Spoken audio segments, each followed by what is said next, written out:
que nós não pregamos essa mensagem.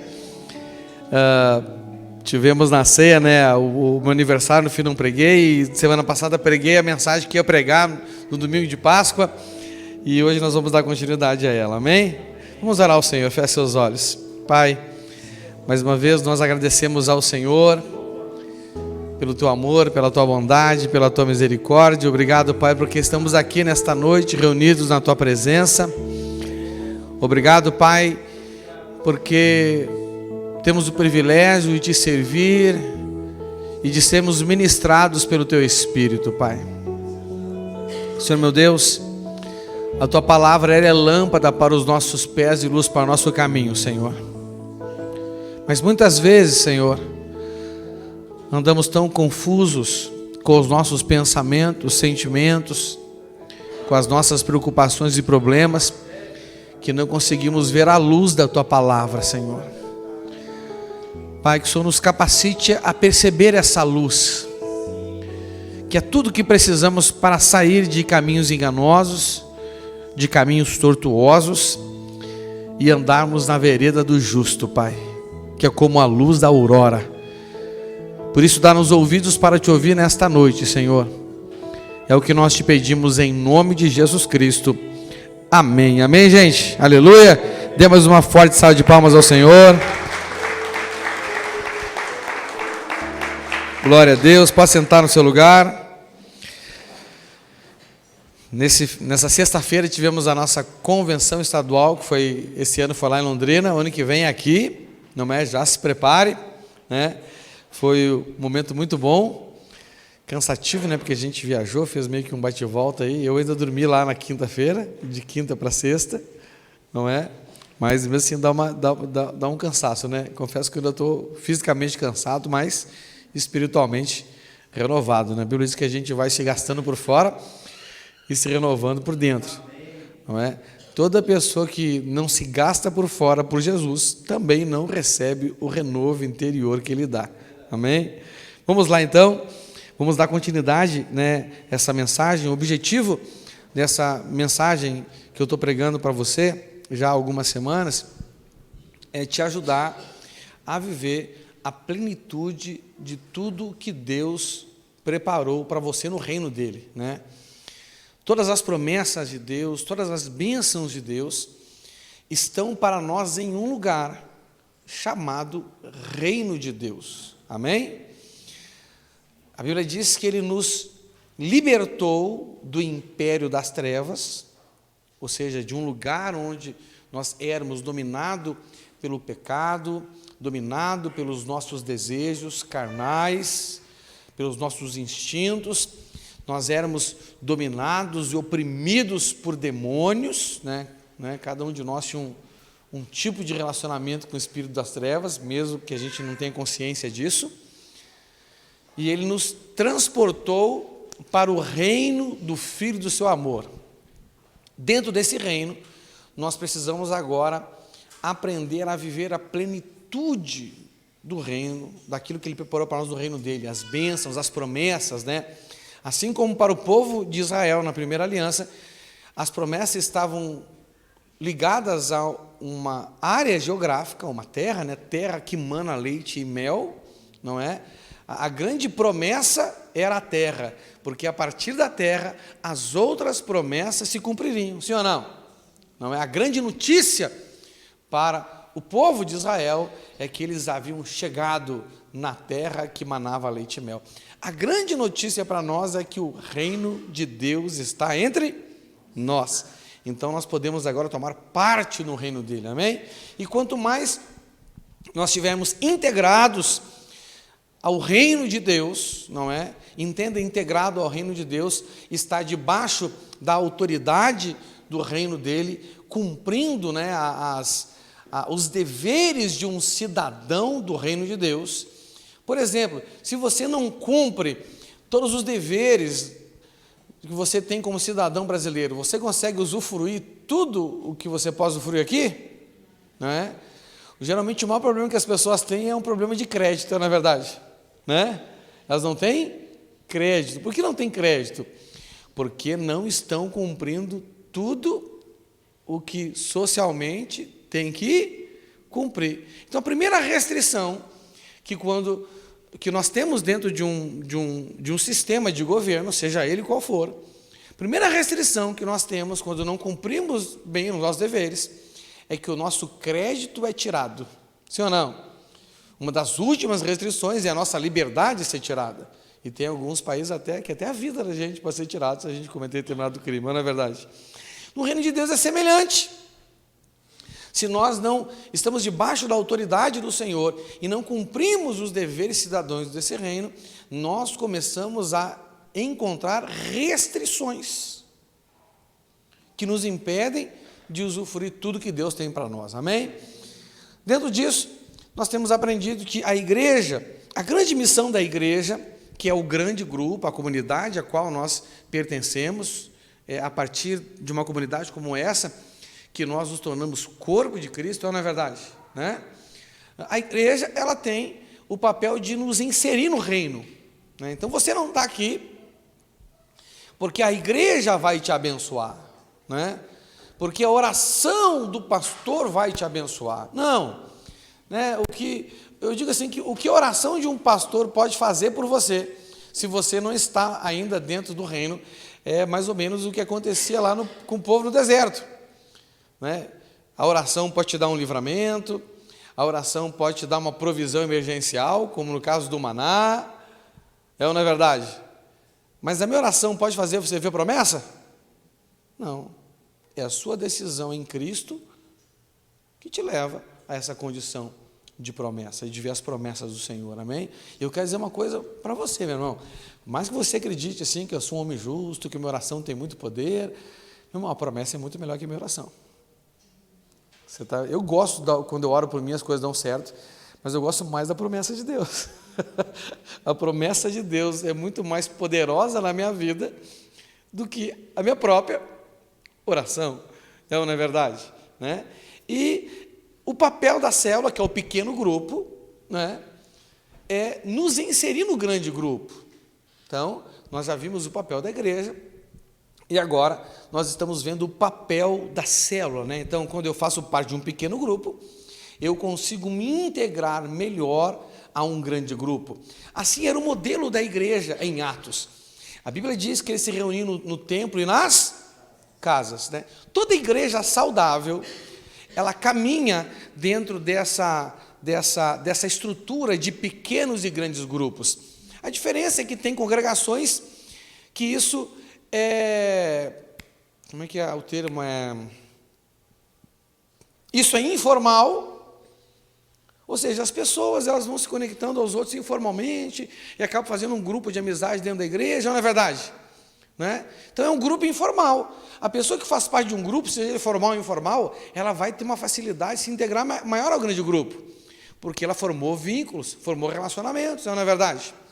No nosso caso, isso é uma estratégia formal. Nós trabalhamos de forma específica para ajudar a cada pessoa a estar inserida em um pequeno grupo.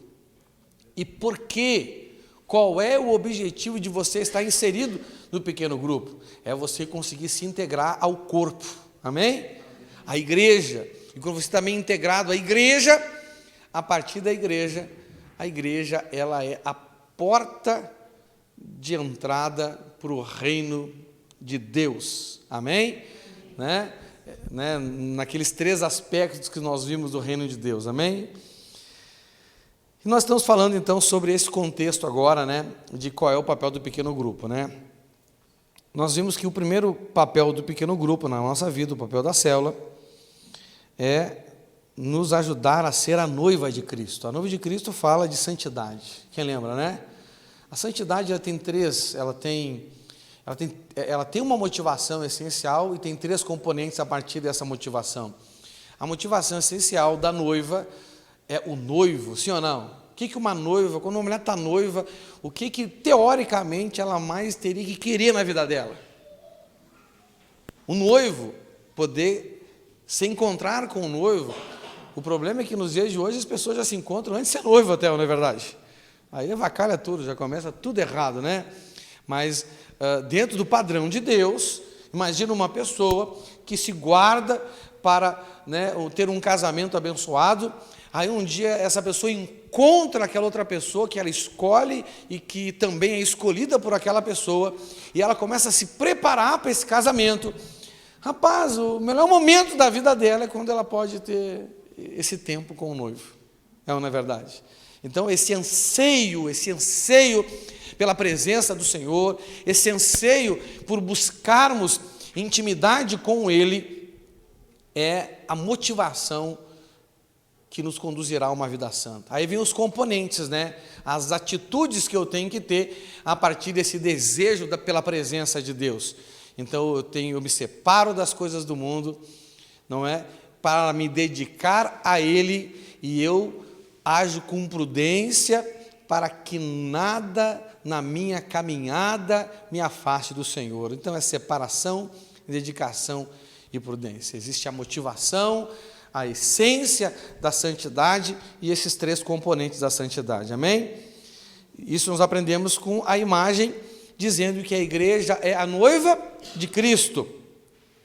E nós começamos também a falar sobre a segunda imagem, que revela o papel do pequeno grupo na sua vida. Então, o primeiro papel é te ajudar a ter uma vida santa, te ajudar a, de fato, querer ter uma vida com Deus de verdade, não somente uma religião, amém? Qual a diferença de uma pessoa que tem uma religião e de uma pessoa que quer, de fato, uma vida com Deus? A pessoa que tem uma religião, a rotina espiritual dela se limita a frequentar cultos, frequentar reuniões, tanto no grande grupo como no pequeno grupo. Uma pessoa que ela quer de fato ter uma vida com Deus, esses momentos aqui são importantes para ela, porque aqui ela aprende como diariamente buscar Deus na vida dela, buscar um relacionamento com Deus, amém? Esse é um dos principais razões da fé. A Bíblia diz que sem fé, lá em Hebreus 11:6, acho que é 6, bota aí para mim ver. Sem fé é impossível agradar a Deus, porque quem vai a Ele precisa crer que Ele existe e que recompensa aqueles que procuram conhecê-lo melhor. A grande recompensa na nossa vida é quando nós temos essa busca por conhecer, não é? Bota na Almeida Revista Atualizada aí só. Sem fé ninguém pode agradar a Deus, porque quem vai a Ele precisa crer que Ele existe e que recompensa os que procuram conhecê-lo melhor. Quando a gente junta esse texto com a direção de Jesus, olha, entra no teu quarto, fecha a porta, fale em segredo com seu pai, e o teu pai que te ouve em segredo, o que ele vai fazer? Te recompensará. Quando nós conectamos uma coisa na outra, nós entendemos essa dinâmica diária que a gente tem que ter para buscar conhecer o Senhor melhor, essa intimidade com Ele. A questão não é buscar mais da presença dEle, porque Ele já está aí, amém? Ele está perto, então nós podemos achá-lo, não é verdade? Buscar Ele enquanto Ele está perto, enquanto é dia, não é? Então, Deus não está longe de você. A questão é você buscar essa intimidade. Às vezes você não sente Ele, não percebe Ele na sua vida, porque falta o quê? Intimidade. Você está me entendendo? E nós vamos ver hoje essa questão aqui, a segunda imagem, que é a igreja, o corpo de Cristo. Nós já começamos a falar sobre isso, amém? E eu vou dar continuidade agora. Se Deus deixar, a gente termina essa parte hoje. Se Deus deixar, a gente termina quando Ele deixar, amém? Então, o segundo aspecto que demonstra essa missão do grande grupo, do pequeno grupo na sua vida, está na imagem do corpo, A imagem, então, o pequeno grupo quer te ajudar a ser santo, a desejar o Senhor. O pequeno grupo também quer te ajudar a você viver nesse contexto de corpo de Cristo. Isso é poderoso, amém? Isso é o quê? Poderoso. Efésios 1, do 22 ao 23, diz assim: Deus colocou todas as coisas debaixo da autoridade de Cristo e deu Cristo à igreja como único Senhor de tudo. A igreja é o corpo de Cristo, ela completa Cristo, o qual completa todas as coisas em todos os lugares, né? Então, a igreja é o corpo de Cristo, então você tem que aprender a ser corpo de Cristo. Frequentar uma congregação é ser corpo? Não. Quando que dentro de mim, eu consigo começar a fazer parte do corpo de Cristo? Quando depois eu estar ali integrado no pequeno grupo, no grande grupo, eu começo a ter um desejo de ajudar, fala assim, ajudar. Porque aqui diz que a igreja é o corpo de Cristo, ela completa Cristo. Se você, se integrar bastante à nossa congregação, você vai ver que tem coisas que como congregação a gente tinha que fazer, mas a gente ainda não consegue fazer. Aí você pode ter 3 reações.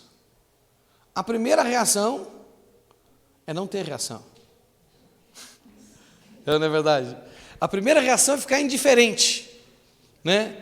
Eu estou vendo, né, que estou lendo a Bíblia, eu estou vendo o que Deus espera da gente como congregação, como igreja, não é? Mas não estou vendo o que está acontecendo. Mas sabe de uma coisa? Eu não estou lá por causa deles mesmo, eu estou lá só por causa de Deus, então eu vou ficar indiferente. Eu entro, cultuo, recebo, dou minha oferta e vou para casa feliz.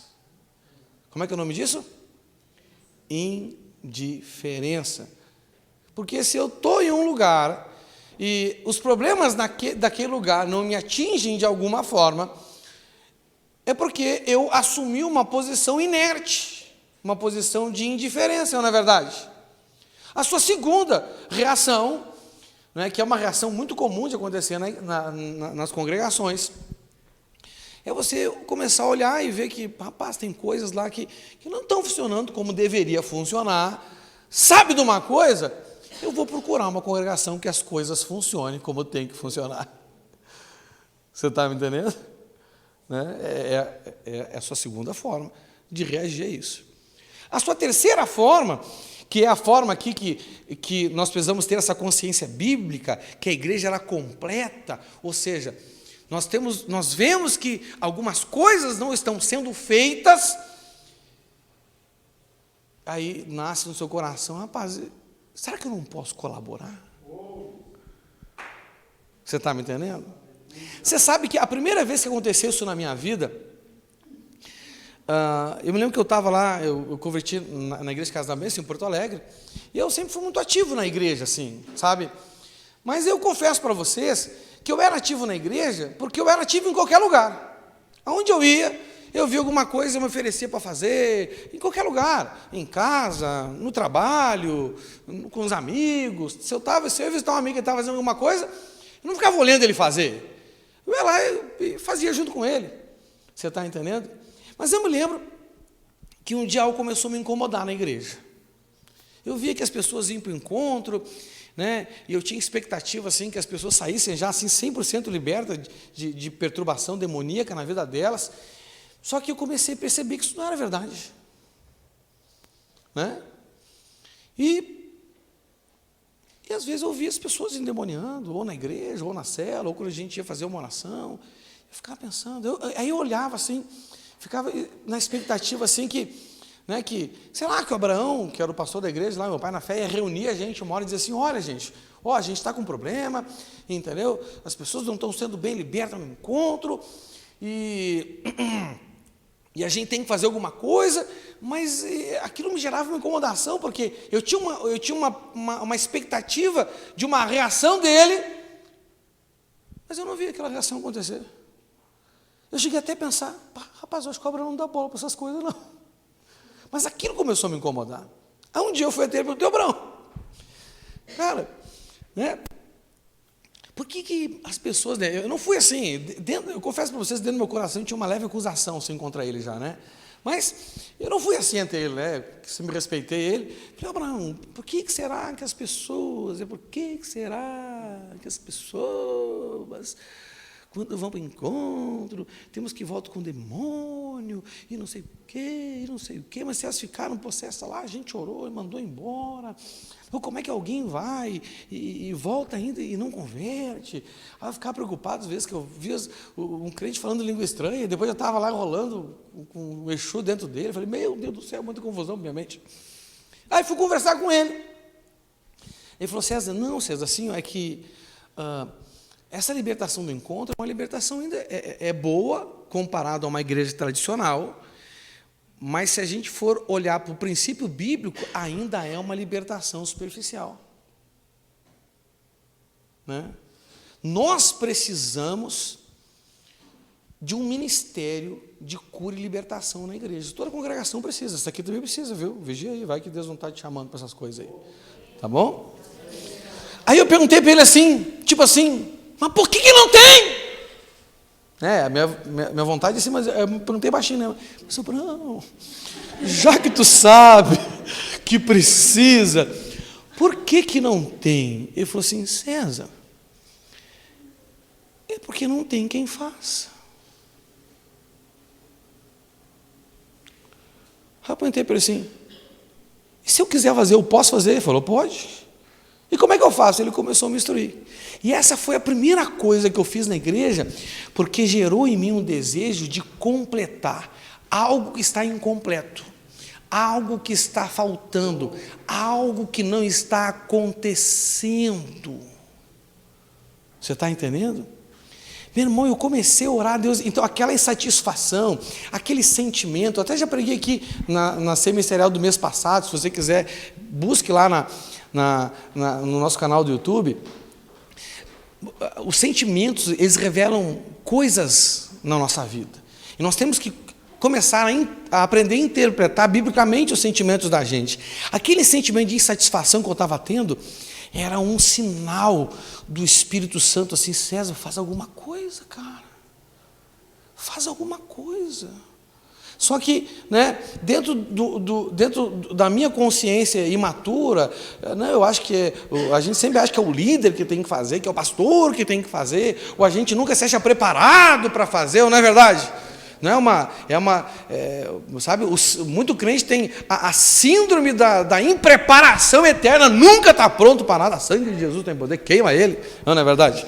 Então, e a gente bota assim a expectativa que outro faça. Às vezes, gente, a gente está orando para Deus levantar alguém, e esse alguém é nós mesmos, para fazer o que tem que ser feito. Você está entendendo? E aí ele começou a me direcionar, eu comecei a orar, comecei a estudar, já comprei uns 4, 5 livros de uma vez só, e rapaz, e eu já gostava de expulsar demônio, confesso para vocês que eu achava bem interessante o negócio de expulsar demônio. Você está me entendendo? E só que eu só expulsava demônio, não entendia os meandros dos princípios espirituais, do mundo espiritual, como é que funcionava. E eu comecei a buscar, comecei a orar, comecei a jejuar. Rapaz, Deus começou a me usar e as coisas começaram a acontecer. Eu pensei que esse ia ser o meu trabalho para o resto da vida. Meu sonho nesse tempo era a igreja crescer, a estrutura física da igreja crescer. Eu tenho um escritório, né, a sala do Ministério de Cura e Libertação. Já contei isso para alguns aqui, né? Na minha mente, assim, eu queria colocar assim, na porta da sala aquele símbolo dos caça-fantasma, quem lembra? O fantasminha lá com... Né? Aqui é proibido fantasma. Né? E quando abrisse a porta, tem aquela... Sabe aquelas campainhas quando abre a porta assim? Ia ser a trilha sonora. Tararana, tarana, tararana. Pois é, não deu. Mas sabe, gente, e vocês não têm a noção de como eu cresci espiritualmente com isso. Rapaz, meu relacionamento com Deus mudou. A minha vida dentro da igreja mudou. A minha visão sobre igreja, sobre reino de Deus mudou. Porque antes eu fazia para ajudar a gente, agora eu estava fazendo porque não ajudar a gente. Por exemplo, eu queria ajudar o meu pastor, né? né? É muito comum as pessoas fazer coisa para ajudar líder. Não, eu quero servir meu líder, porque ele me ajudou. E de fato, Abraão me ajudou muito, era uma gratidão que eu tinha por ele. Mas quando eu comecei a olhar para os irmãozinhos, para as pessoas que tinham problema espiritual, e ter misericórdia delas, e quis ser instrumento de Deus na vida delas, rapaz, a minha vida dentro da igreja mudou. Meu relacionamento com Deus mudou. Você está me entendendo? Não é? Hoje já não faço mais parte do Ministério de Cura e Libertação. Hoje estou muito mais conectado ao Ministério de Ensino da igreja, mas ainda oro pelas pessoas, aconselho, expulso demônios, sim, sem problema nenhum. Né? Isso sempre vai existir na vida do crente. Você está me entendendo? Mas, irmãos, nós temos que ter esse senso de completar. Eu estou aqui, eu vou ser completo por Deus e pelos meus irmãos, mas eu também tenho que completar a ação de Deus na vida dos outros e tenho que ajudar os meus irmãos, não é verdade? Nós somos um corpo, um completa o outro. Dá glória a Deus aí. Não é?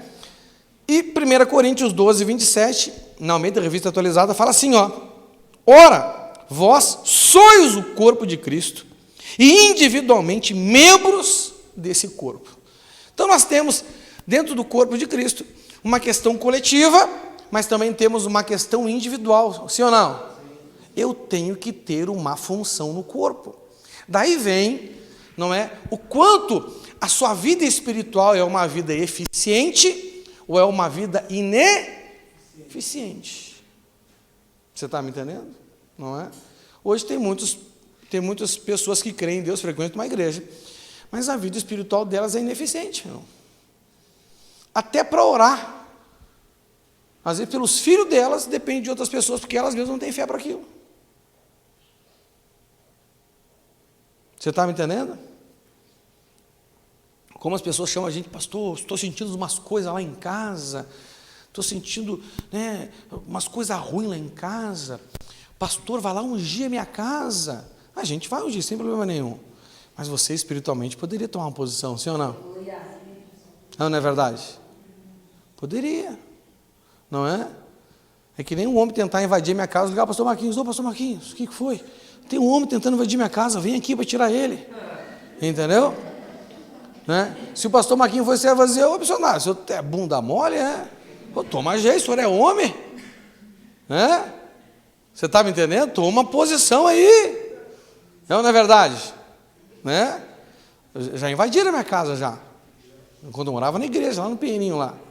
Entendeu? Fui pé por pé assim, não é? O cara estava enrolando a minha TV no cobertor, estava no sofá. Entendeu? Peguei lá, agarrei ele, quando ele levantou, vi que ele era pequenininho, fiquei mais macho. Falei, opa! Mas tive que tomar uma atitude, né? É questão do valente, né? A gente só amarra o valente, alguém que for mais valente do que ele, né? Nós temos que ser, dentro da minha casa, espiritualmente, quem é o valente lá? Rapaz, tem que ser eu, meu irmão. Você está me entendendo? Não pode ser outro, né? Naturalmente, o valente da minha casa sou eu. Ninguém vai entrar na minha casa e querer dar uma de machão lá dentro. Não pode achar uma coisa dessa. Mas espiritualmente também. Um demônio vai entrar lá em casa e vai fazer folia, meu irmão? Não pode, eu tenho que ter uma posição em Cristo. Mas como que eu vou fazer isso se eu não tenho uma função espiritual no corpo de Cristo?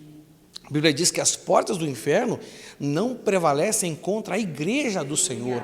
Então, se eu estou inserido no corpo de Cristo, se eu tenho esse senso de complementar, eu sou corpo de Cristo, eu sou igreja, então eu posso ter a convicção que as portas do inferno e quem sai de lá não prevalece contra mim. Nós temos que ter essa consciência, não é verdade? Dá glória a Deus aí. E nós vimos então que como corpo, né? Qual é a função do corpo? A função do corpo é expressar, não é, aquilo que o Espírito quer expressar. Então eu estou aqui hoje, né, tive uma inspiração de Deus, é espiritual. Eu estou aqui expressando para vocês que Deus me deu. Mas como é que eu expresso isso? Se eu não tivesse corpo, eu poderia estar pregando para vocês? Não. Então o corpo serve para que o nosso espírito se expresse através da gente. O meu espírito, junto com o Espírito Santo, está expressando para você algo que Deus me deu. Agora, o corpo de Cristo é para quem se expressar? Para Ele se expressar através de nós como corpo de Cristo. E através de nós individualmente como membros desse corpo. Amém? Posso ouvir um glória a Deus aí? Eu expliquei para vocês que o Senhor quer expressar 4 coisas através do corpo dele. Ele quer expressar amor, fala assim, amor. Ele quer expressar o caráter dele, fala assim, caráter. Ele quer expressar poder, fala assim, poder. Ele quer expressar autoridade. Amor, caráter, poder e autoridade. Quando que eu me torno um membro eficiente? Quando que eu atinjo a minha máxima eficiência espiritual? Quando através de mim o amor de Deus é expresso. Quando através de mim o caráter dele é expresso. Quando através de mim o poder dele é expresso. Quando através de mim a autoridade dele sou um membro eficiente. Então tudo que eu fizer no mundo espiritual terá eficiência segundo essa expressão dessas 4 coisas, dessas 4 virtudes que Deus quer expressar através da minha vida. Na verdade, eu não tenho poder no mundo espiritual, César não tem poder no mundo espiritual, mas o Espírito que está em mim tem. O Espírito que está em você tem. Aquele que habita em nós é maior do que aquele que habita no mundo. Então, se eu deixo ele se expressar através de mim, essa expressão dele tem virtude. Você está me entendendo? E a virtude faz milagre, faz ou não faz? O que curou a mulher do fluxo de sangue? A virtude que saiu do corpo de Jesus. Ele não precisou nem orar. Ela tocou, porque ela creu, se eu apenas tocar, eu serei curado. Ele estava no meio da multidão, todo mundo esmagando ele, e ela tocou no manto dele, ele parou, olhou para o lado assim, perguntou para os discípulos, rapaz, alguém me tocou. Os discípulos assim, Senhor, chamaram ele de canto assim, para ninguém pensar que ele estava louco, né? Senhor, mas está todo mundo aqui apertando o Senhor, como assim alguém tocou? Não, alguém me tocou porque de mim saiu virtude. Você quer que da sua vida saia virtude? Seja um membro do corpo de Cristo. Não um frequentador da igreja, um membro do corpo de Cristo. Já vimos essa primeira expressão sobre amor, né? Então, há uns 3 domingos atrás, nós falamos sobre essa expressão do amor. Aí tivemos 2 domingos seguidos, que eu deixei stand-by essa mensagem. E hoje, nós vamos falar sobre a segunda virtude que o Senhor quer expressar através da nossa vida.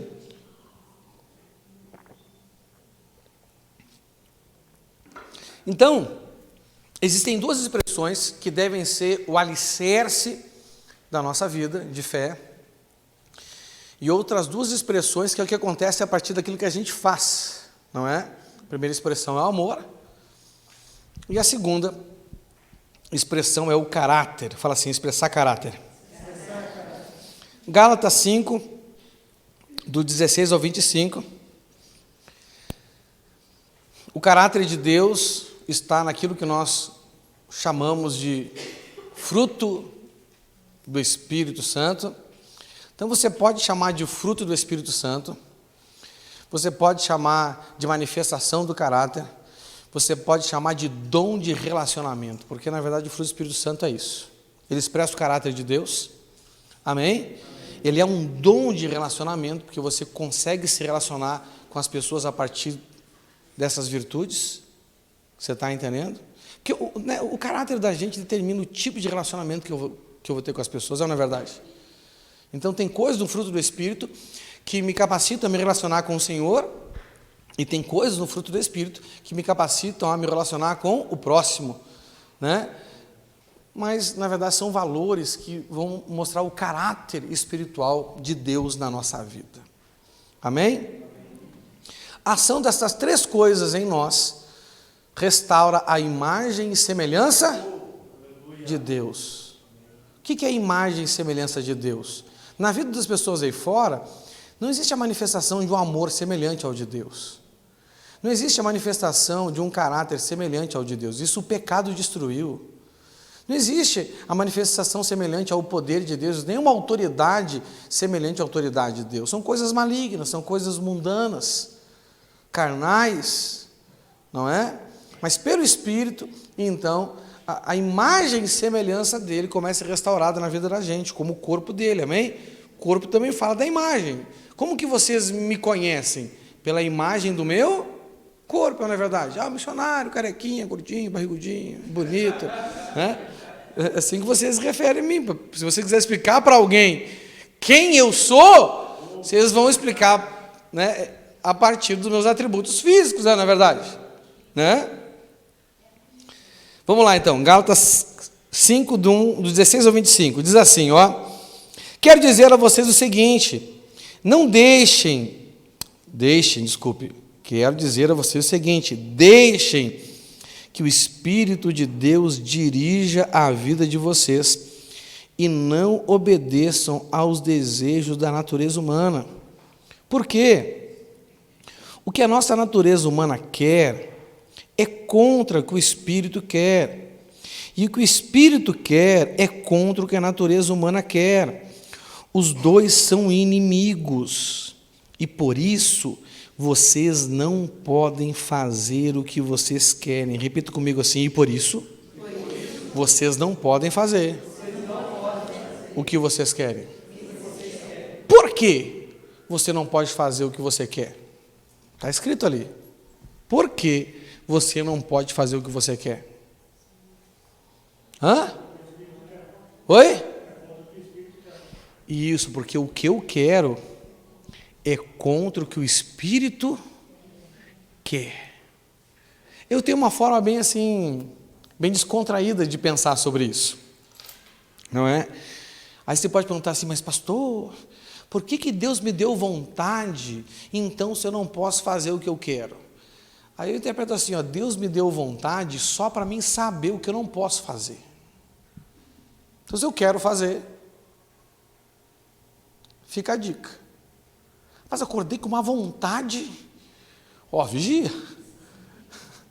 Você está entendendo?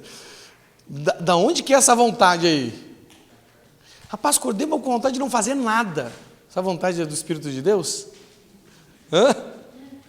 Nossa, não é verdade? Né? Até o fazer nada, gente, olha aqui.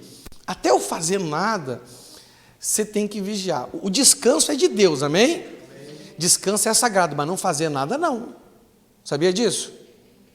Não fazer nada é maligno. Tem um ditado que revela uma verdade espiritual, que mente vazia é oficina do diabo, não é?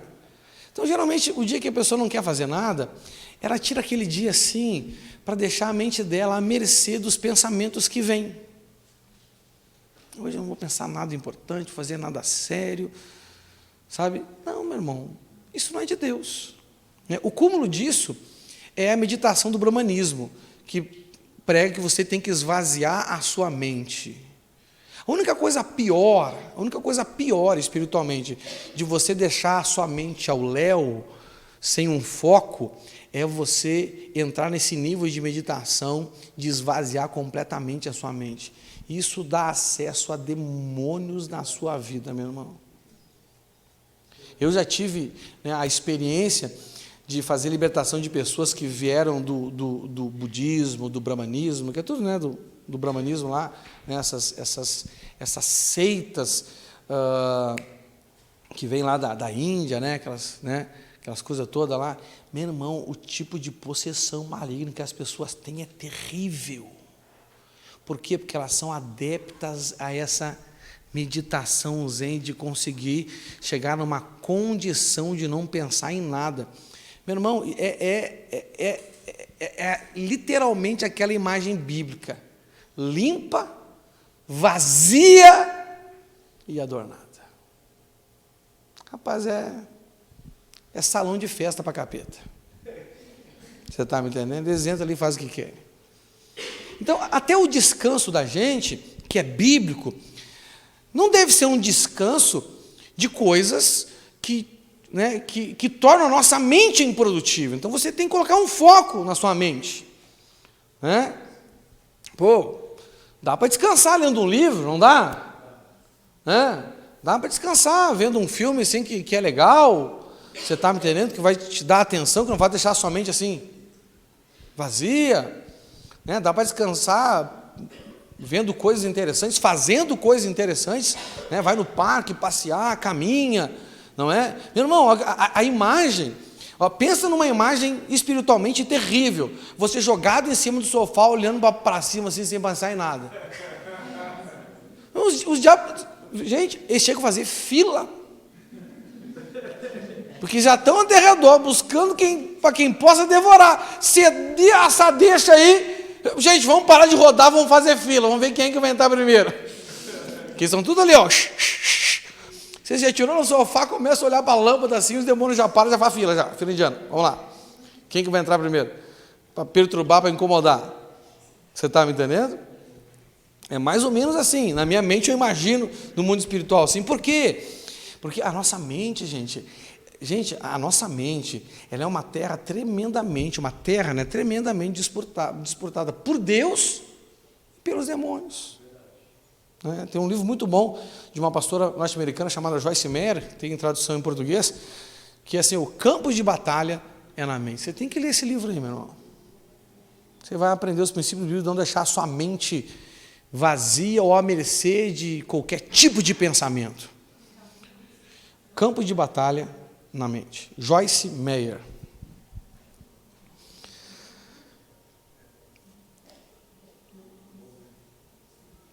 Os dois são inimigos, e por isso vocês não podem fazer o que vocês querem. 18.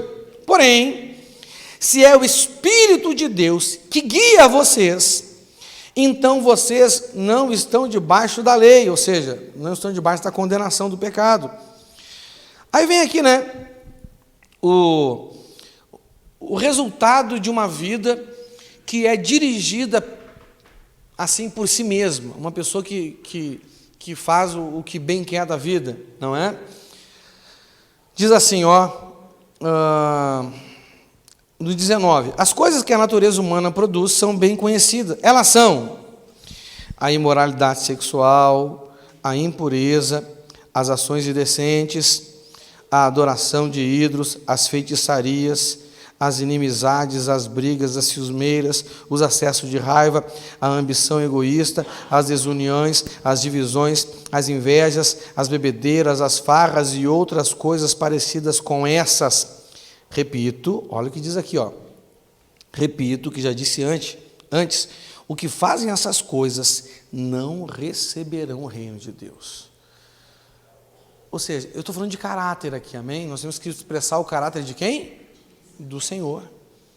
Se eu expresso coisas contrárias ao caráter dele, eu vou herdar o reino dos céus?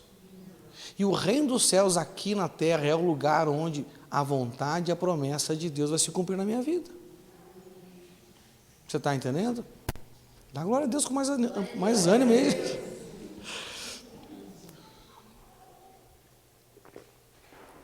Olha que interessante aqui, Se eu deixo a minha vida dominada pelo meu próprio pensamento, existe uma escala de degradação. Fala assim, degradação. Olha que interessante isso aqui. 19. As coisas que a natureza humana produz são bem conhecidas. Elas são, primeira coisa, que se a gente não se deixa controlar pelo Espírito Santo, nós vamos cair no primeiro e mais primitivo desejo do ser humano.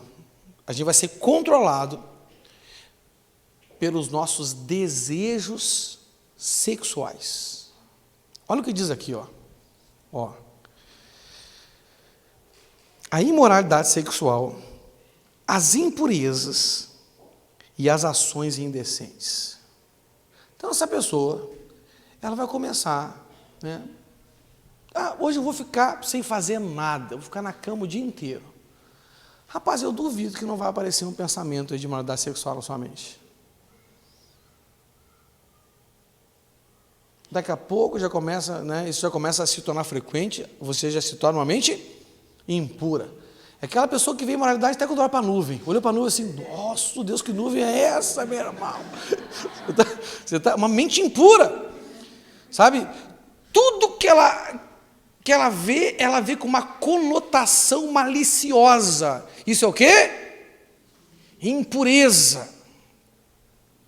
Qualquer coisa que ela vê alguém falando, até num gesto de alguém, ela já associa aquilo a um gesto de relação sexual. Tudo para ela é imoral. Você está me entendendo? E depois, claro, né? O corpo dela vai expressar essa lascívia, que é uma pessoa que é dominada pelo desejo sexual, é uma pessoa que só vai pensar naquilo, né? Que nem a mulherzinha que é lá do programa de TV lá, só pensa naquilo, não é? Uma mente impura, em tudo vê maldade, você está me entendendo? E ela vai se tornar também uma pessoa o quê? Uma pessoa indecente, ela vai ter ações indecentes. Entendeu? Um olhar indecente, uma roupa indecente, porque ela vai começar a querer atrair o sexo oposto. E o pior é quando não é o sexo oposto, ele fica pior ainda. Entendeu? Não é? Então ela vai começar a querer chamar a atenção do sexo oposto, não é verdade? Né? As roupas já começam a ser assim, aquelas embaladas a vácuo, para valorizar as formas do corpo. É verdade isso. Sim ou não? Vai ficar toda apertadinha, depois não consegue nem se abaixar direito, não é verdade? Né? Vem na igreja, vai orar, parece que está pedindo esmola, não é verdade? Meu Deus do céu, o que é isso, meu irmão? É indecência, não é verdade? A gente está rindo, mas isso é terrível. Aí depois dessa parte de indecência, ela vai para um outro nível, né? Olha onde é que ela entra, né? No 20. A adoração de ídolos e as feitiçarias, ela já começa a se afastar de Deus. Né? Esse pecado sexual aqui, o apóstolo Paulo chama uma atenção, assim, ele dá uma ênfase do problema do pecado sexual para nós, somos do corpo de Cristo. Qualquer pessoa é o problema. Mas ele fala assim, cara, como é que você vai pegar uma parte do corpo de Cristo e unir com o corpo de uma prostituta? Você está ofendendo a honra do Senhor, gente. Isso é terrível. Não é? Você faz parte do corpo de Cristo, aí você vai lá olhar pornografia. Você faz parte do corpo de Cristo, aí você vai lá e se masturbar. Rapaz, você é maligno, não é verdade? Pensa que terrível. Isso gera um problema na sua vida tão grande, que você começa a pender para o lado aqui, ó, como diz aqui no versículo 20, adoração de ídolos e feitiçaria. Isso afeta a sua vida espiritual. Depois que afetou a sua vida espiritual, vai começar a afetar a sua vida com o próximo. As inimizades, as brigas, as ciumeiras, os acessos de raiva. Aí você começa a ter uma pessoa que começa a ter problema com o relacionamento com os outros. Olha o nível da decadência. Imoralidade sexual, problema espiritual, problema com o próximo. Aí você já está desconectado de Deus, você já está desconectado com o próximo, aí vem o terceiro nível, olha a desgraça. Aí você agora começa a se tornar uma pessoa individualista, começa com ambição egoísta, com desunião, com as divisões e com as invejas. Se conecta ao pecado, se conecta à imoralidade, se desconecta de Deus com as idolatria e feitiçaria, se desconecta do próximo por causa das brigas, porque vai começar a dar problema, não é verdade? Né? Quem planta, colhe. Aí você já está isolado, não, agora eu não dependo mais de ninguém, porque ninguém tem nada a ver com a minha vida, porque essas pessoas, porque não sei o quê, porque não sei o quê, não é verdade?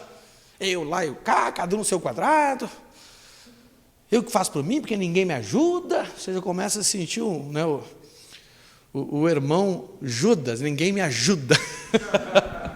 Né? E aí você entra, aí deu. Quando você chegou nesse nível assim, não precisa mais de ninguém, porque não sei o quê, meu irmão, aí, daí é só ladeira abaixo, assim, ladeira abaixo. Aí entra a fase, né, das bebedeiras, as farras, aí você começa a se lançar os vícios. Meu irmão, acabou. Acabou. Por quê? Porque esse é o caráter de Lúcifer. Esse é o caráter de quem? De Lúcifer. Por isso que não é do reino dos céus quem expressa o caráter do maligno. Ele é assim. Você está me entendendo?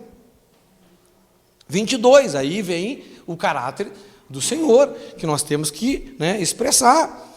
Mas o Espírito de Deus produz o amor. Olha que legal. A alegria. Sabe a alegria? Eu gosto de perguntar, irmão, está animado? Porque está desanimado, meu irmão. O seu problema não são os problemas. O seu problema é que você não tá deixando o Espírito Santo fluir essas virtudes através da sua vida, meu irmão. E não tem meio termo. É frio, é quente, é império das trevas, ou é reino do Filho do amor, não tem... Você está me entendendo? Né? Jesus disse, o morno ele vomita. Né? Não, pastor, não estou mal assim, não estou lá, mas não estou nem cá. Aí que você tem um problema com o Senhor. Né? Está no reino das trevas, tem um problema com o diabo. Está morno, tem um problema com Jesus. É só estando no reino que a sua vida está segura. Não é? E sinceramente, se é para ter problema com Jesus ou com o diabo, é melhor ter como o diabo. Porque se você tiver problema com o diabo, vir pedir minha ajuda, eu expulso ele em nome de Jesus. E se você tiver problema com Jesus? Vou expulsar Jesus em nome de Jesus? Sai fora. Não, meu irmão, ó, me inclua fora dessa. Amém? Vamos lá então. Mas o Espírito de Deus produz o amor, a alegria, a paz, a paciência, a delicadeza, a bondade, a fidelidade, a humildade, o domínio próprio, e contra essas coisas não existe lei, ou seja, não existe condenação. Aí você pega aquele outro versículo, já não há mais condenação para os que estão em Cristo. Uma pessoa que tem a manifestação da obra da carne está em Cristo? Não. Isso aqui é estar em Cristo. Estar em Cristo não é estar na igreja, não é estar na célula. Isso aqui é estar em Cristo. Porque quem tem isso, não há condenação para ele. E não há condenação para aqueles que estão em Cristo Jesus. As coisas velhas já passaram e tudo se fez novo. Como é que a gente pode ver se as coisas velhas já passaram a vez de alguém? Avalie essas características do fruto do Espírito dela. Se não tem, é porque as coisas velhas, ou seja, as coisas da velha natureza, ainda não passaram. Você está entendendo? 24. As pessoas que pertencem a Cristo Jesus crucificaram a natureza humana delas. Onde é que tem que estar a sua natureza humana? Crucificada. Vai para a cruz.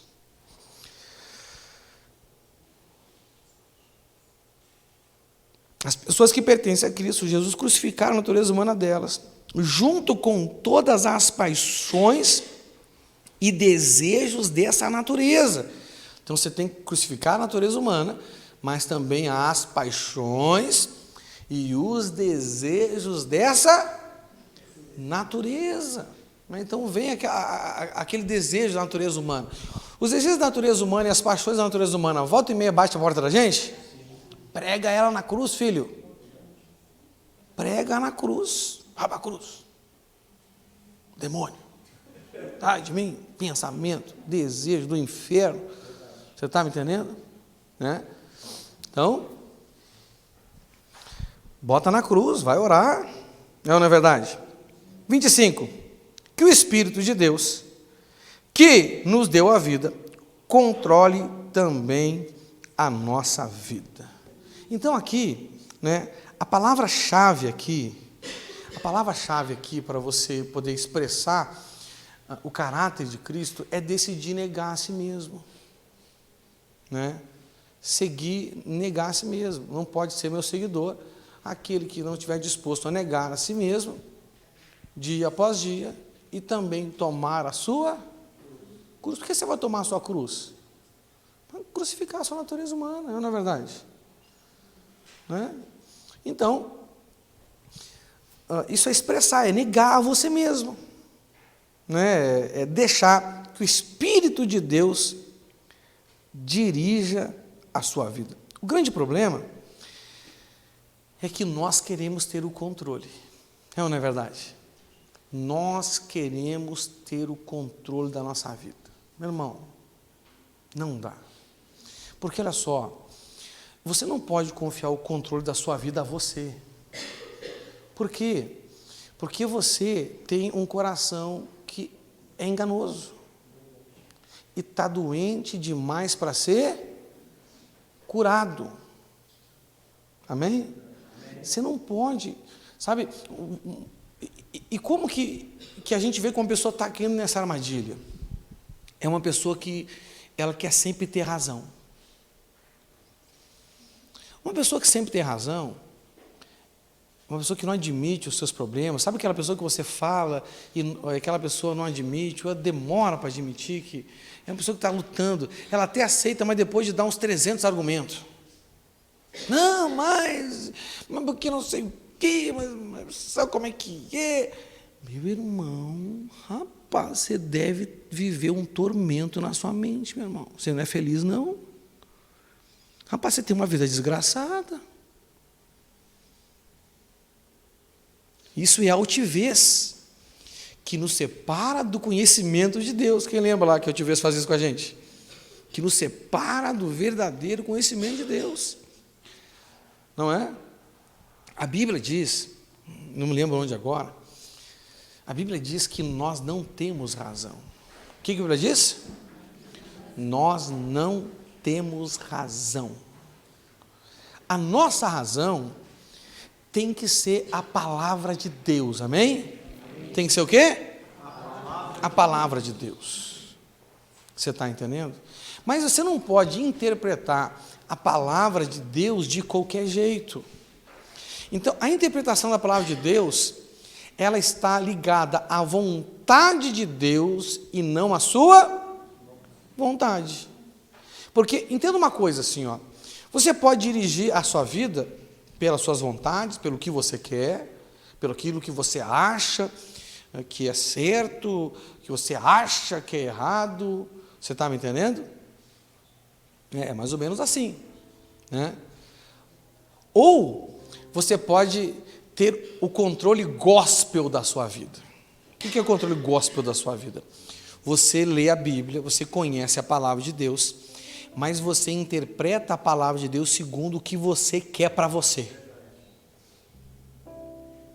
A Bíblia diz que essas pessoas que fazem isso, elas tropeçam. Fala assim, tropeçam. Eu não tenho texto aqui, mas eu vou achar para você aqui, está lá em 1 Pedro. Primeira carta do apóstolo Pedro, no capítulo 1. Deixa eu ver se é o 1 mesmo.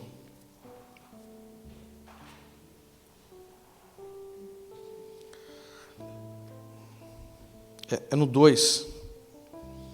É no 2. 1 Pedro 2.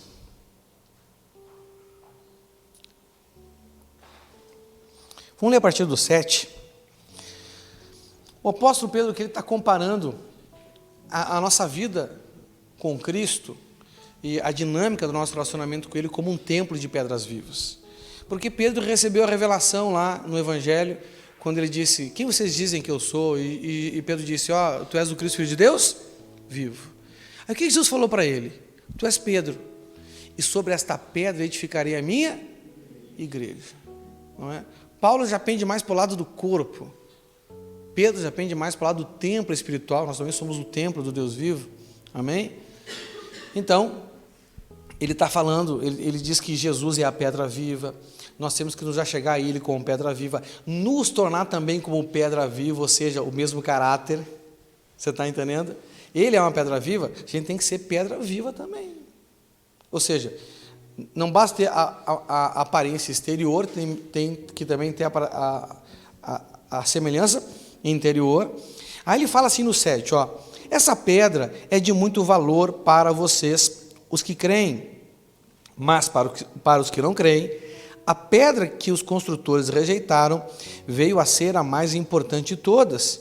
E em outra parte, as Escrituras Sagradas dizem, esta é a pedra em que as pessoas vão tropeçar, a rocha que vai fazê-las cair. Então, o Senhor está dizendo aqui, que a mesma palavra, porque Cristo é a palavra, Ele é o verbo vivo, sim ou não?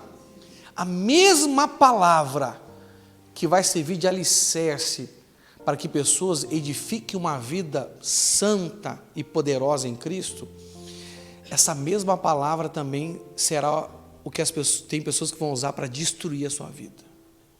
E eu vejo, irmãos, olha aqui para mim. Eu não tenho dom de evidência, eu não tenho essas coisas, esse dom de palavra, de conhecimento futuro. Raramente o Senhor me usa nessas coisas. Ele me usa só quando eu acho que ele não tem mais ninguém para usar. Aí eu me sinto a mula lá do Balaão. Você está me entendendo? Mas tem pessoas que têm esses dons, eu não tenho esse dom. Não é? Mas, irmãos, o Senhor me deu uma capacidade de prever nas Escrituras o que vai acontecer. E quantas pessoas já chamei para conversar, meu irmão, olha, o caminho que está tomando vai te levar a isso. E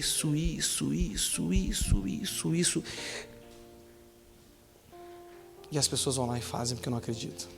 Não, Deus no final me ajuda. Ajuda? Uhum. Que nem de vez em quando eu ajudo a Lara com uma chinelada na bunda, com um castigo bem bom para ela aprender, não ser desobediente. E a pessoa vai lá e faz o que não é para fazer e ela colhe as consequências. Mas não é porque Deus me revelou, é porque está escrito. Quem planta no terreno do Espírito, que é lá o fruto do Espírito, dele vai colher a vida. Mas quem planta no terreno da natureza humana, dele vai colher a morte. Meu irmão, não tem saída. A melhor saída é negar a si mesmo e fazer o que Deus quer, mesmo que doa muito agora, porque o amanhã é cheio de esperança. Eu é que sei os planos que tenho sobre vós.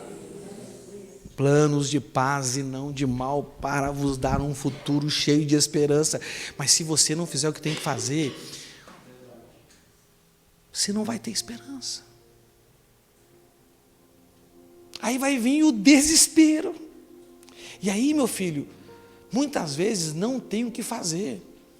Pastor, mas eu vou pedir perdão para Deus? Sim. Ele te perdoa te livrando da condenação do inferno, mas da colheita não. De Deus não se zomba, está escrito. Tudo que se planta certamente vai colher. E como eu vejo pessoas sofrendo, amargando a desgraça, porque plantam coisas erradas, por causa de um caráter que não está firme em Jesus. Então essa pessoa, ela em vez de ela pegar a palavra para levar ela para esse futuro cheio de esperança, faz elas cair. Por quê? Aí o escritor, o apóstolo Pedro diz por que isso? Ele fala assim, ó, essas pessoas tropeçam porque não creem na mensagem de acordo com a vontade de Deus para elas. Então, como eu vejo pessoas buscando na Bíblia um respaldo para fazer aquilo que elas têm vontade. Quantas pessoas buscam no perdão o respaldo para pecar? Não, Deus perdoa. Quantas pessoas buscam respaldo na sua fraqueza? Não, mas o Senhor disse mesmo que a minha carne é forte, disse, mas ele disse, o retardado, que o Espírito está pronto. Disse ou não disse? Ele disse! Mas eu me apego àquilo que me convém. Mas que convém à minha vontade. Irmãos, eu tenho visto pessoas colherem colheitas malignas, porque elas têm usado a palavra de Deus. Elas creem na palavra, mas não segundo a vontade de Deus. Elas creem na palavra segundo a vontade delas. E a sua vontade é inimiga da vontade de Deus. Por isso, você não pode. Por amor a você mesmo, você não pode fazer o que você quer. Você precisa perguntar ao Senhor, qual é a sua vontade? Eu conheço a sua palavra, mas qual é a sua vontade? Sabe, a vontade de Deus, ela é o filtro que você tem que usar para interpretar o que está escrito, não a sua vontade. O que Deus gostaria que eu fizesse? Eu quero fazer isso, mas o que Deus gostaria que eu fizesse agora? Aí você vai começar a ter acesso ao maná escondido. O Espírito Santo vai começar a falar com você. Senão você vai ter só a letra. E a letra? E o Espírito? Amém? A palavra-chave aqui é você negar a si mesmo. Colocar a sua vida no controle do Espírito Santo. Ele vai gerar um caráter em você. Você vai ser como a rocha. Uma pedra viva. Amém? E você vai ser usado na construção de um templo espiritual, onde você mesmo também será um sacerdote e oferecerá sacrifícios que Deus aceite. Você sabe qual é o sacrifício que Deus aceita? Um coração quebrantado, humilde e arrependido. Amém? Fique de pé no seu lugar. Vamos orar ao Senhor nessa noite. Por enquanto que toca essa canção, faça uma oração ao Senhor. Talvez você tenha feito planos que são a sua vontade. O meu conselho é que você decida hoje, aqui nesse lugar, desistir desses planos. Desista desses planos. E busque no Senhor o que Ele quer para a sua vida. Comece a orar ao Senhor e no seu lugar onde você está. Dá-me um coração segundo teu coração. Oh, aleluia! Obrigado, Espírito de Deus. Muda o meu jeito de falar, meu jeito de andar. Eu quero um novo coração. Ribacou querebaxi. Dá-me um coração segundo teu coração, Jesus.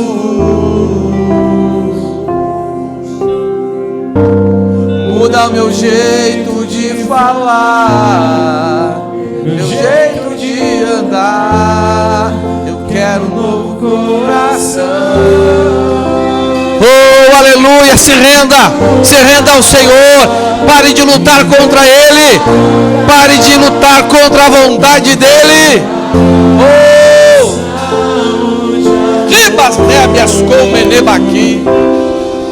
muda, me restaura com seu bálsamo de amor. Eu quero estar aonde tu estás, Senhor Jesus, no centro da tua vontade. Oh, aleluia! Meu porto seguro.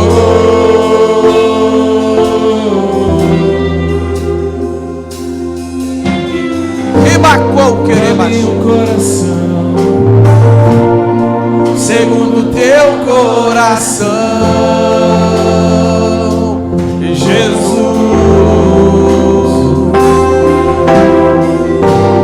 Muda o meu jeito de falar, meu jeito de andar. Eu quero um novo coração. Dá-me um coração segundo teu coração, Jesus.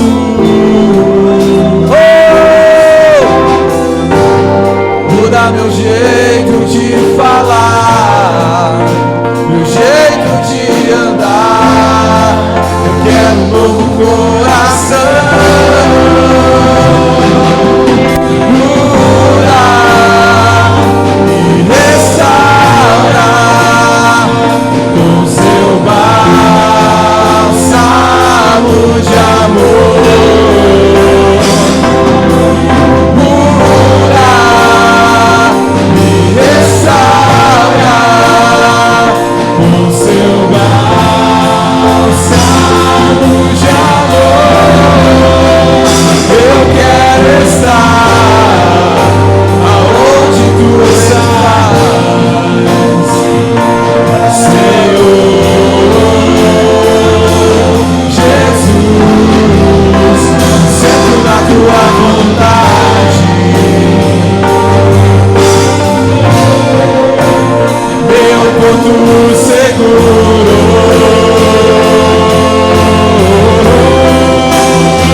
Senhor nosso Deus, Pai querido, Senhor, nos perdoa, Senhor. Tem misericórdia de nós, Pai.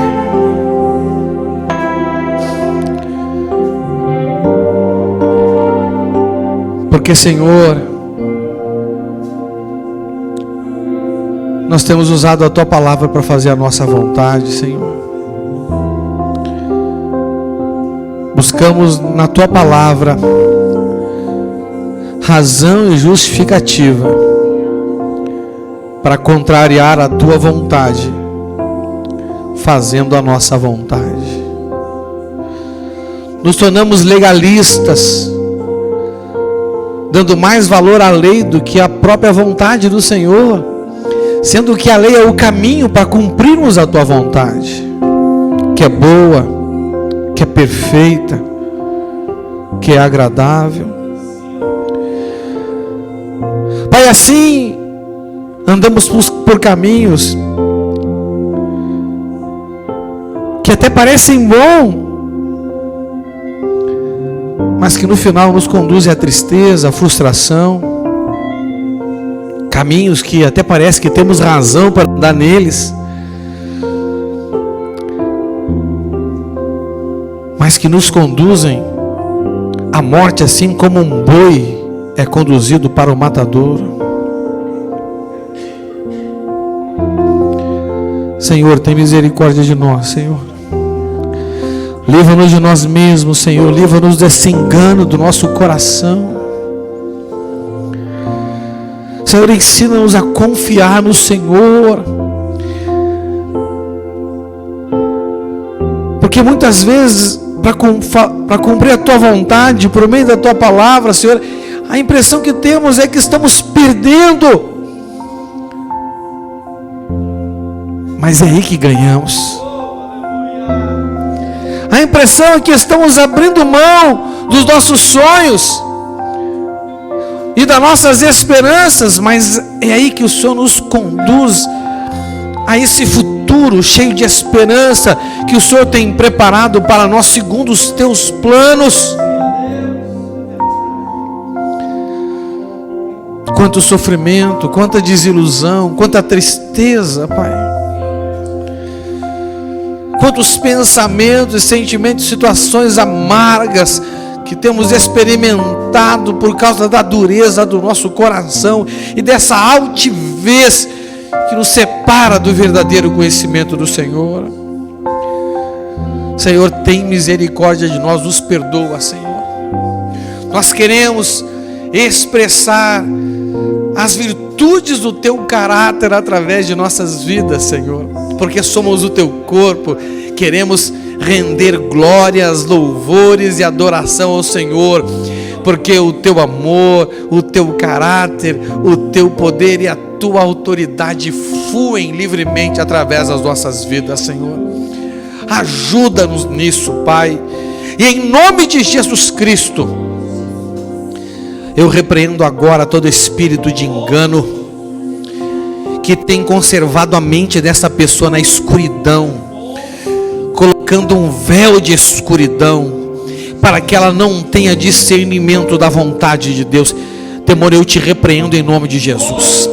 Espírito do engano, espírito do falso profeta, espírito que age na justiça humana, oferecendo esse trapo de imundícia para que essa pessoa use.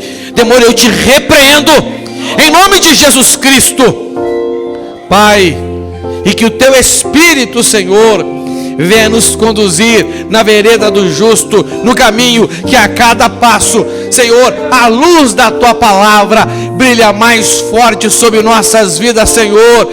É o que nós pedimos ao Senhor, em nome de Jesus Cristo, aleluia. Dê uma forte salva de palmas ao Senhor, aleluia, aleluia, aleluia. Graças a Deus.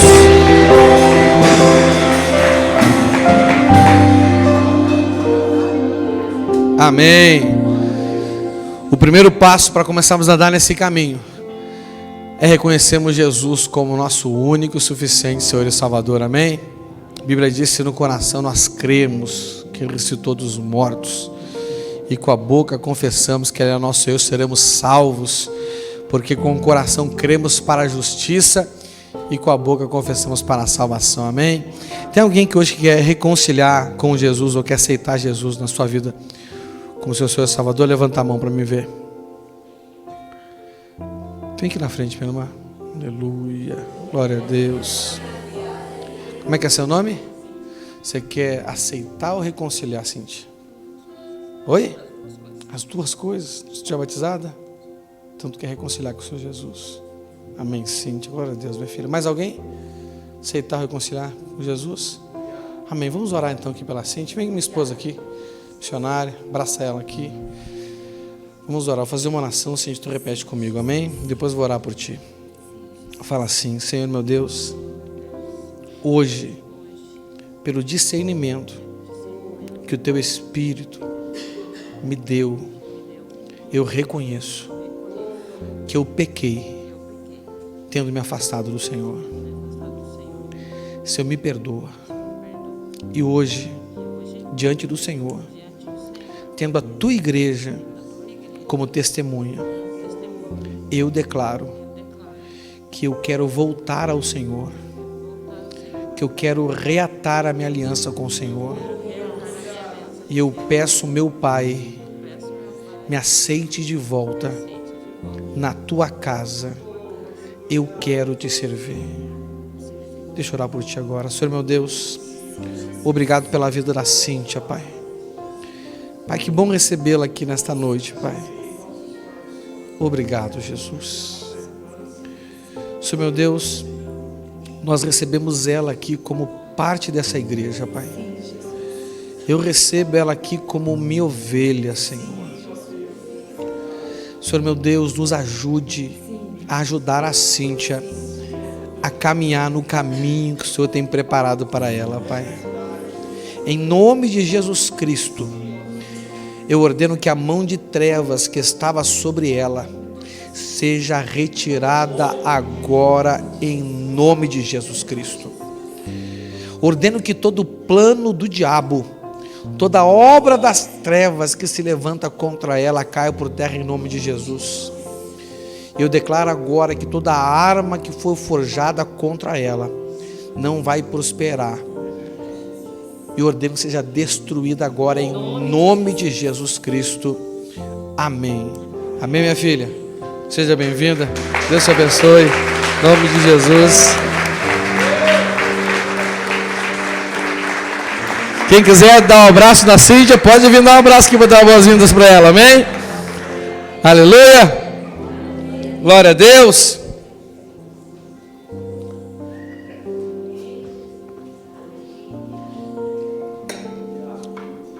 Vamos orar para agradecer ao Senhor, amém? Pai, obrigado, Pai. Obrigado, Senhor. Cada dia experimentamos a Tua bondade e o Teu amor. Pai, nos dá uma semana dirigida pelo Teu Espírito, Senhor. Ajuda-nos a negar a nós mesmos, Senhor, para que vivamos no caminho que o Senhor preparou para nós. Senhor meu Deus, que nas células nós possamos aprender ainda mais, Pai, no compartilhamento das células, Senhor.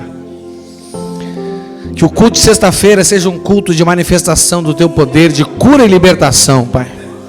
E que no próximo domingo possamos estar aqui alegres para mais uma vez juntos adorarmos ao Senhor. Nós agradecemos ao Senhor em nome de Jesus. Amém, meus irmãos? Dê uma força de palmas para o Senhor Jesus. Nosso culto está encerrado. Deus te abençoe. Não saia sem nos dar um abraço.